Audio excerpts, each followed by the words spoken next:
नमस्कार मित्रों, आज हम बात करेंगे तीन विशेष नाड़ियों के बारे में, जिनका नाम है इडा, पिंगला और सुषुम्ना नाड़ी।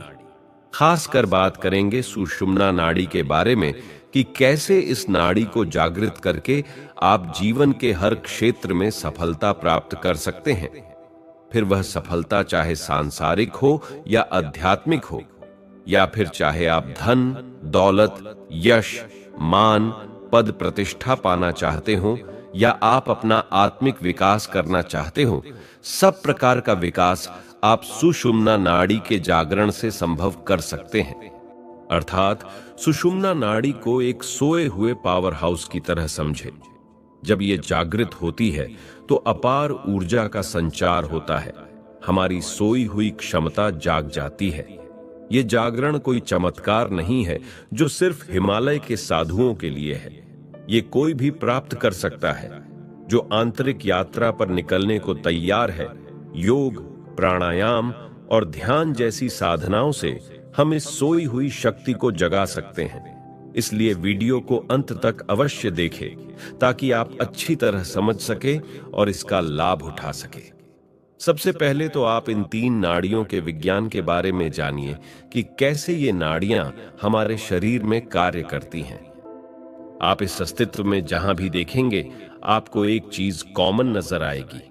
फिर चाहे आप प्रकृति में देखें, शरीर में देखें, मन में देखें, हर जगह आपको एक चीज कॉमन नजर आएगी और वह चीज है जुड़ा। यानी हर चीज आपको दो में नजर आएगी, जैसे कि अंधकार और प्रकाश, स्त्री और पुरुष, दिन और रात, निगेटिव और पॉजिटिव। और यह जोड़ा न केवल बाहर प्रकृति में बल्कि हमारे अंदर भी मौजूद होती है। वह जोड़ा है चित्त शक्ति और प्राण शक्ति के रूप में, शरीर और मन के रूप में। हमारा जो चित्त है वह इड़ा नाड़ी के कारण और जो प्राण है वह पिंगला नाड़ी के कारण संचालित होते हैं।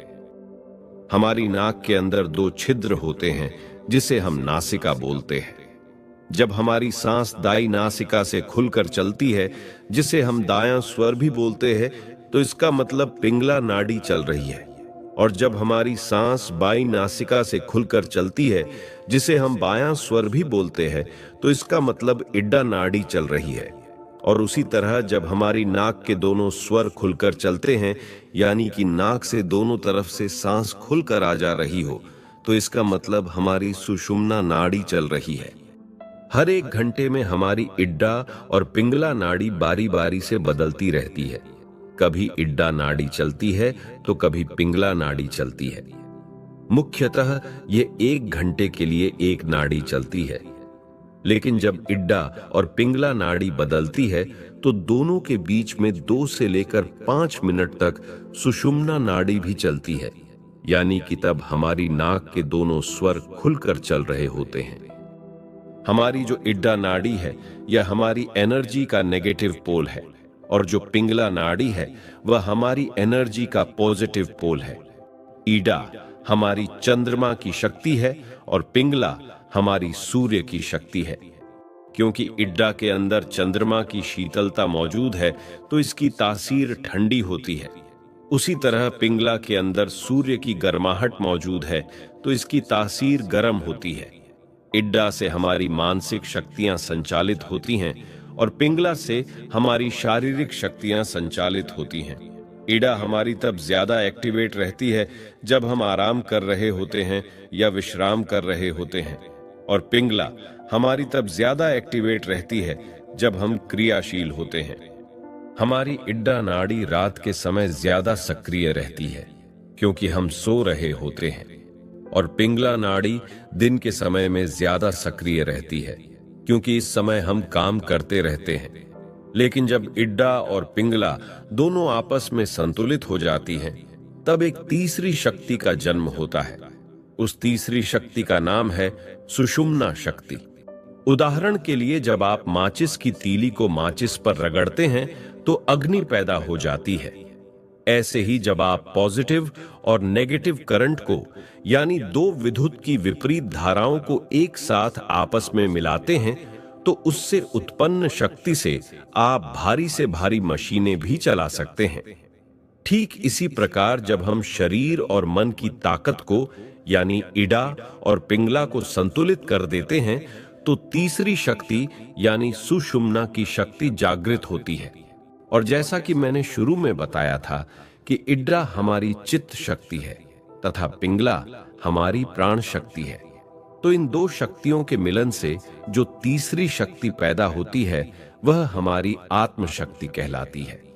आप इन तीनों ऊर्जाओं को इस प्रकार से भी समझ सकते हैं कि इड्डा हमारी एनर्जी का नेगेटिव चार्ज है और पिंगला हमारी एनर्जी का पॉजिटिव चार्ज है तथा सुषुम्ना हमारी एनर्जी का न्यूट्रल चार्ज है।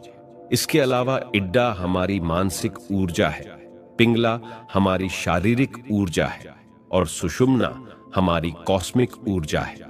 तो हमारी जो शारीरिक और मानसिक ऊर्जा है वह तो सीमित है, लेकिन जो कॉस्मिक ऊर्जा है वह असीमित है।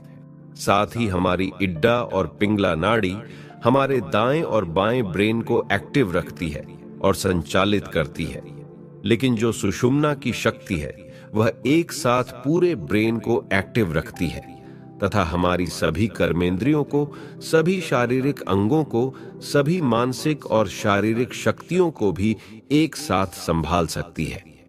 सुषुम्ना नाड़ी का एक कार्य यह भी है कि जब हमारी कुंडलिनी शक्ति जागृत होती है तो वह सुषुम्ना नाड़ी के भीतर से ही ऊपर की ओर प्रवाहमान होती है, यानी कि सुषुम्ना नाड़ी को एक प्रकार का राजपथ भी बोला जाता है। हालांकि हमारी इडा और पिंगला दोनों नाड़ियां भी मूलाधार चक्र से ही जागृत होती हैं, लेकिन जब मूलाधार चक्र से चलती हैं तो वह दाएं और बाएं कर्व लेते हुए चलती हैं। आप इन तीन नाड़ियों से डिसाइड कर सकते हैं कि आपको किस तरह से पैसा कमाना है।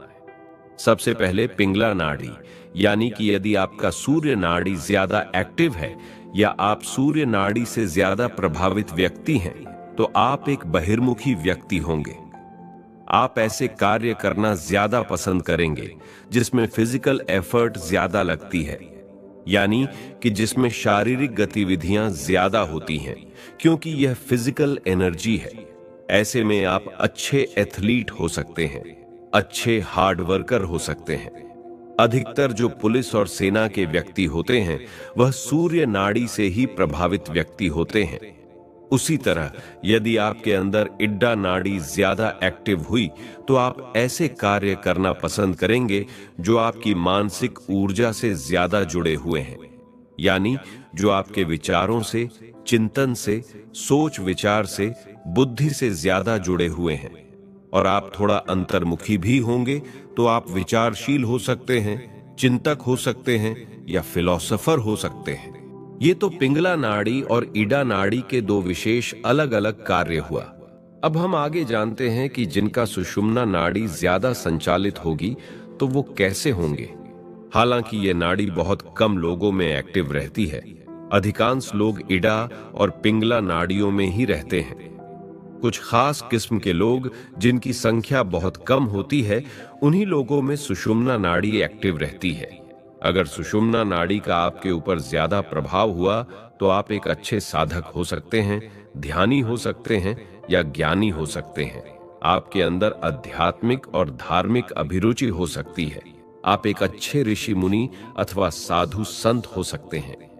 तो अब आप समझ चुके होंगे कि तीन प्रमुख नाड़ियां क्या हैं। इसलिए अब आपको यह देखना है कि आपको इन तीनों में से किस नाड़ी में जाना है। जनरली हम पहले दो नाड़ियों में ही होते हैं, यानी इडा और पिंगला में। लेकिन जब आपको इडा और पिंगला नाड़ी सफलता नहीं देती, तब जो आप अपने जीवन में पाना चाहते हैं, आपको सुषुम्ना नाड़ी का प्रयोग करना चाहिए। जैसा कि मैंने ये बताया, सुषुम्ना नाड़ी जिस व्यक्ति के अंदर ज्यादा प्रभावी होती है, ऐसे व्यक्ति साधु संत हो सकते हैं। लेकिन आपको सुषुम्ना नाड़ी को जागृत करने के लिए समाज से अलग होने की कोई जरूरत नहीं, बल्कि आप समाज में रहते हुए भी इस नाड़ी को जागृत कर सकते हैं और अपने सभी कार्यों को सिद्ध कर सकते हैं। हमारी हर एक घंटे में इडा नाड़ी चलती है, फिर 2-4 मिनट के लिए सुषुम्ना नाड़ी चलती है, फिर 1 घंटे के लिए पिंगला नाड़ी चलती है। तो बारी बारी से ज्यादा टाइम तो इडा और पिंगला नाड़ी ही चलती रहती है।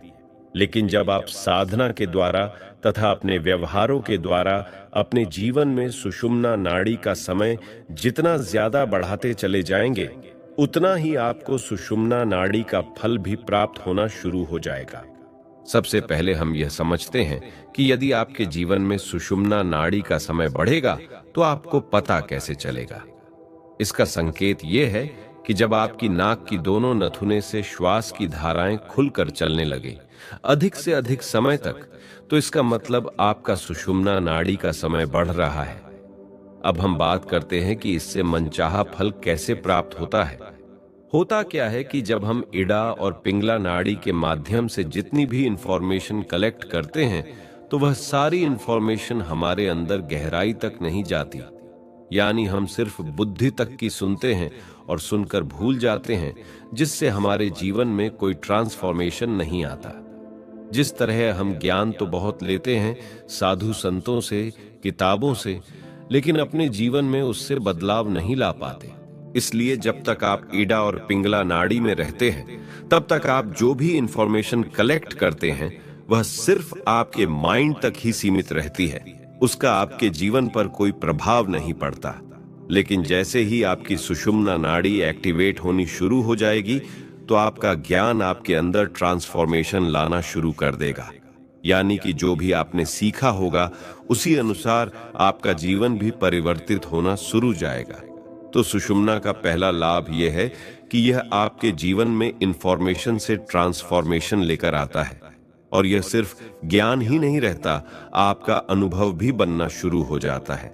हम ईश्वर से बहुत प्रार्थना करते हैं कि वह हमारी सहायता करे, लेकिन कई बार हमारी प्रार्थनाएं पूरी नहीं हो पाती, क्योंकि जिस सोच में, कार्यों में, इच्छाओं में सिर्फ हमारा ही फायदा हो, दूसरे का फायदा ही ना हो, तो इसका मतलब हम अभी भी ईड़ा और पिंगला नाड़ी से ही अपना कार्य कर रहे हैं और इसलिए ईश्वर हमारी सहायता नहीं करता। लेकिन यदि हमारी सोच में, हमारे कार्यों में, हमारे विचारों में तथा हमारी इच्छाओं में सबका फायदा सम्मिलित हो, तो ईश्वर आपकी सहायता जरूर करेगा। क्योंकि जब आप अपना फायदा न सोचकर